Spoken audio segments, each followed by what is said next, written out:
ఇంత పెద్ద కటౌట్ అంటే ఇంతవరకు ప్రపంచంలోనే ఏ హీరోకి పెట్టలేదండి. 226 అడుగులు అని చెప్తున్నారు, 56 అడుగులు అని చెప్తున్నారు. అసలు ఎందుకండి ఇంత పెద్ద కటౌట్ పెట్టాలని ఎందుకు అనుకున్నారు? ఈ రామ్ చరణ్ యువశక్తి శివచరి గారి ఆధ్వర్యంలో విజయవాడలో గేమ్ చేంజర్కి ఒక మంచి మూమెంట్తో మంచి సక్సెస్ తెలుపుతూ రామ్ చరణ్ యువశక్తి ఆధ్వర్యంలో ద ఇండియాస్ బెస్ట్ హైట్ ఇప్పటివరకు లేని హైట్ని కటౌట్ పెట్టాలని రామ్ చరణ్ యువశక్తి వాళ్ళు డిసైడ్ చేశారు. వాళ్ళందరూ కూడా హైదరాబాద్ నుంచి టీం కూడా గేమ్ చేంజర్ టీం కూడా అంతా విజయవాడ రాబోతూ ఉంది.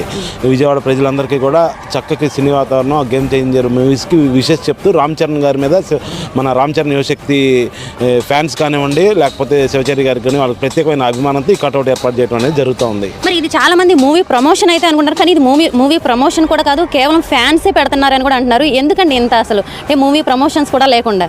అభిమానం అండి. ఎందుకంటే ఏం చెప్తాం, వాళ్ళకి ఒకరి మీద ఉన్న అభిమానం వాళ్ళకి వ్యక్తపరిచే విధంగా చేసే దృక్పథంలోనే ఇలాంటి జరుగుతూ ఉంటాయి. వాళ్ళకి అంటే రామ్ చరణ్ గారికి ఆ రామ్ చరణ్ యువశక్తి వాళ్ళ ఫ్యాన్స్కి ఉన్న అనుబంధం తెలుపుకోవడానికి వాళ్ళు చేసే ఇది ఒక ప్రయత్నం. ఇది సక్సెస్ చేయాలని మనందరం కూడా కోరుకుని అందరూ సపోర్ట్ చేయవలసింది. ఎవరైనా ఫ్యాన్స్ ఏ హీరోకైనా సరే పాలాభిషేకం చేయటం చూసామండి. మరి ఇక్కడ హెలికాప్టర్ తోటి పూలాభిషేకం చేస్తున్నారని కూడా వార్తలు వస్తున్నాయి, అది నిజమేనండి? అది అందరూ జనాలు ఆ రోజు చూడాలని కోరుకుంటున్నాండి. మీరు మొత్తం రివీల్ చేస్తే మనం రేపు ఇక్కడ ఏం చేస్తున్నాం ఏంటి అనేది కూడా జనాలు తెలియదు. జనాలు అందరూ విజయవాడలో ఉన్న ప్రజలు ముఖ్యంగా రామ్ చరణ్ గారి ఫ్యాన్స్ అందరూ కూడా ఇక్కడికి వచ్చి అందరూ తిలకించవలసిందిగా నేను కోరుకుంటున్నాను.